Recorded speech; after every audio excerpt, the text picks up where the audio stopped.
తెలంగాణ భవన్లో మాజీ మంత్రి కేటీఆర్ సమక్షంలో శేర్లింగంపల్లి నియోజకవర్గానికి చెందిన పలువురు బీఆర్ఎస్లో చేరుతున్నారు. ఇప్పుడు లైవ్ చూద్దాం. 2 ఏళ్ల కింద దొంగ మాటలు చెప్పి పచ్చి అబద్ధాలు చెప్పి మీకు అరిచేతుల వైకుంఠం చూపెట్టి ఆ పార్టీ అధికారంలోకి వచ్చింది. ఇక ఇంకో దిక్కు పూజకు పనికిరాని పువ్వు ఆ బీజేపీ పార్టీ ఆడు తెలంగాణకు చేసింది 12 ఏళ్ల 12 పైసల పని కూడా చేయలే. కాబట్టి 2 పార్టీలు కూడా వాళ్ళ ప్రజలకు అర్థమైపోయింది. వీళ్ళందరూ కూడా ఉత్తోళ్ళే. మళ్ళా పెద్దలు చెప్తారు ఎట్టి పనికైనా మట్టి పనికైనా మనోడే ఉండాలని. అట్లాగే కేసీఆర్ గారిని తిరిగి తెచ్చుకోవాలి. కేసీఆర్ నాయకత్వమే ఈ రాష్ట్రానికి శ్రీరామ రక్ష అని చెప్పి ఇలా తెలంగాణలోని ప్రతి ఆడబిడ్డకు ప్రతి అన్నకు ప్రతి తమ్ముడికి అర్థమయ్యింది. కొంత టైం ఉన్నది, కాకపోతే ఇంకో 2 ఏళ్ళు తనలాడాలి, ఇంకో 2 ఏళ్ళు కొట్లాడాలి. ఎందుకంటే ఒక తప్పుడు ఓటు శిక్ష 5 ఏళ్ళు. నేను అందుకే నిన్న మొన్న జిల్లాలు తిరిగి వరంగల్ పోయినా, కామారెడ్డి పోయినా, ఇంకా వేరే జిల్లాలు పోయినా, సిరిసిల్ల పోయినా, కరీంనగర్ పోయినా అంతటా నేను ఒకటే చెప్పిన, ఏమంటే మీరు గుర్తుపెట్టుకోండి, ఓటేసే ముందు 1-2 సార్లు ఆలోచించుకోవాలి. తప్పు ఓటేస్తే 5 ఏళ్ల తర్వాత మళ్ళీ మనకు కరెక్షన్ అవకాశం ఉంటుంది తప్ప 5 ఏళ్ల లోపల మనం చేయగలిగేది ఏమి ఉండదు. అందుకే ఓటేసేటప్పుడు పైసలకు, కులానికి, మతానికి కాకుండా మనకు ఏ నాయకుడైతే కరెక్టు, ఏ పార్టీ అయితే మనకు న్యాయం చేస్తుంది, ఈ ఆలోచనతో ఓటేయాలి తప్ప మనం కన్ఫ్యూజ్ కావద్దు అనేది ముందుగా నా రిక్వెస్ట్. శేర్లింగంపల్లిలో నిజానికి పార్టీ ఇవాళ అద్భుతంగా ఉన్నది. ఏ డివిజన్ కా డివిజన్ 24 డివిజన్లలో ఏ డివిజన్ కా డివిజన్లో ఇలా పోటీ వాతావరణం ఉన్నది. నేను కొట్లాడతా అంటే నేను కొట్లాడతా అని చెప్పి ఇలా నాయకులు ఒకరితోనొకరు కొట్లాడుతూ ఉన్నారు. హైదరాబాద్ మహానగరంలో ఒకటైతే పక్కా, హైదరాబాద్ మహానగరంలో నాకు తెలిసి నాకున్న అవగాహన మేరకైతే కార్పొరేషన్ 1 అయినా 2 అయినా 3 అయినా 4 అయినా ఎగిరేది మాత్రం గులాబీ జెండానే. ఇది మాత్రం పక్కా, అందులో ఏ అనుమానం లేదు, ఏ అనుమానం లేదు. ఎందుకంటే మనకు నాయకత్వం ఉంది.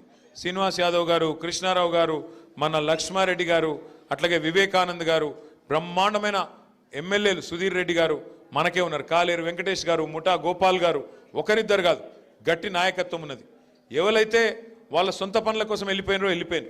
శేర్లింగంపల్లిలో గాంధీ వెళ్ళిపోయిండు, అక్కడ పక్కన రాజేంద్ర నగర్లో ప్రకాష్ గౌడ్ సాబ్ వెళ్ళిపోయిండు, ఇక్కడ దానం నాగేంద్ర వెళ్ళిపోయిండు.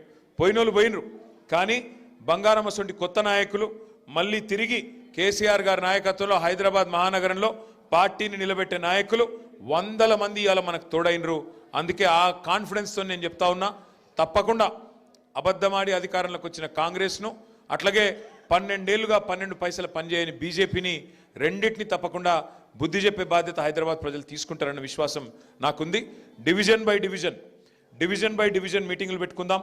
డివిజన్ బై డివిజన్ మనం ఒకసారి మంచిగా పార్టీ పరిస్థితి ఏందో అర్థం చేసుకుందాం. ఇప్పుడు శ్రీరామ్ నగర్లో విజయ్ వచ్చిండు, అట్లాగే ప్రతి డివిజన్లో మన నాయకులు ఉన్నారు. కొత్తగా డివిజన్లు మారినాయి. ఇదివరకు మనకు శేర్లింగంపల్లి 11 ఉండే, ఇప్పుడు 24 అయినాయి. కాబట్టి డివిజన్ బై డివిజన్ కూర్చుందాం. నేను కూడా వస్తా, సీనన్న కూడా వస్తాడు, కృష్ణన్న కూడా వస్తాడు.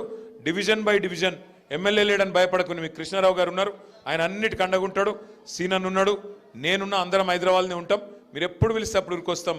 కానీ ఒక్క మాట నేను ముగించే ముందు మీకు చెప్పేది, చదువుకున్న పిల్లలు, విజయ్ కుమార్ రెడ్డి లాంటి పిల్లలు ఇంకా ఎంతమంది ముంగటికి వస్తే మనకు అంత లాభం జరుగుతుంది. ముఖ్యంగా మా ఆడబిడ్డలతో నా ప్రార్థన, దయచేసి ఆలోచించి ఓటేయాలని మన వాళ్ళందరికీ చెప్పాలి. ఎందుకంటే లాస్ట్ టైం మీరు హైదరాబాద్లో మనకు ఓటేసారు, కానీ ఇవాళ రాష్ట్రం పరిస్థితి ఏమైందో మీ కళ్ళ ముంగట్నే ఉన్నది. రాష్ట్రం మొత్తంలో ఇవాళ అన్ని వ్యాపారాలు డౌన్ అయినాయి, అన్ని వాణిజ్య సంస్థలు డౌన్ అయినాయి, కొత్త కొలువులు వచ్చింది లేదు, ఉన్నాయి పోయే పరిస్థితి ఉన్నది. శాంతి భద్రతలు కూడా అక్కడ చక్కగా లేవు. పట్టపగలు మన సుల్తాన్ బజార్లో SBI మెయిన్ బ్రాంచ్లో తుపాకీతో కాల్చి 8 లక్షల రూపాయలు పట్టపగలు ఎత్తుకపోయే పరిస్థితి. మీ చందానగర్లో పట్టపగలు జ్యువెలరీ షాప్ మీద దాడి చేసి బంగారం ఎత్తుకపోయే పరిస్థితి. పట్టపగలు మర్డర్లు అవుతున్నాయి. ఇవాళ కేసీఆర్ గారు ఉన్నప్పుడు ఎంత పటిష్టంగా హైదరాబాద్లో శాంతి భద్రతలు ఉండే, ఇవాళ ఏమైంది పరిస్థితి మీ కళ్ళ ముంగట్నే అన్నీ తెలుస్తూ ఉన్నాయి. కాబట్టి తొందరలో వచ్చే కార్పొరేషన్ ఎన్నికల్లో గులాబీ జెండా ఎగిరేసే దిశగా ఇంకా ఉధృతంగా ముంగడికి పోదాం. డివిజన్ బై డివిజన్ పనిచేసుకుందాం, సిస్టమేటిక్గా పనిచేద్దాం. ఇంతకంటే ఎక్కువ నేను మీ ఓపికకు పరీక్ష పెట్టాను. చాలా ఆలస్యంగా వచ్చినందుకు మన్నించాలని కోరుతూ, మరి విజయ్ కుమార్ రెడ్డి గారితో పాటు ఇవాళ పార్టీలో చేరుతున్న సోదరులు మరి బాలగౌడ్ గారు, చారి గారు, మదన్ గారు, దుర్గయ్య గారు, రవికిరణ్ గారు, నబీ గారు, సల్మాన్, భూపాల్ రెడ్డి, రంజిత్, నాగరాజ్ గుప్తా, అరవింద్ గౌడ్, జగదీష్, శ్రీకాంత్, మల్లేష్ యాదవ్, పెద్దిరెడ్డి, మోషా, జగన్, రాంబాబు, భీమేష్, సాయినందన్, ఈశ్వర్ గౌడ్, సల్మాన్, ప్రసాద్, అశోక్ సాగర్, గణేష్, బాలు, వీళ్ళందరికీ కూడా, సాయి, గోపి, నాగరాజ్ అందరికీ, వారితో పాటు విచ్చేసిన మీ అందరికీ పేరు పేరున స్వాగతం తెలియజేస్తూ, ఇంకా కొండలరెడ్డి గారు కూడా వారి ఆధ్వర్యంలో కూడా జాయిన్ అవుతా ఉన్న తమ్ముళ్ళందరికీ స్వాగతం తెలియజేస్తూ మళ్ళొకసారి నమస్కారం. జై తెలంగాణ. ఒక నిమిషం మిగతా వాళ్ళు ఎవరైతున్నారో వారు రిక్వెస్ట్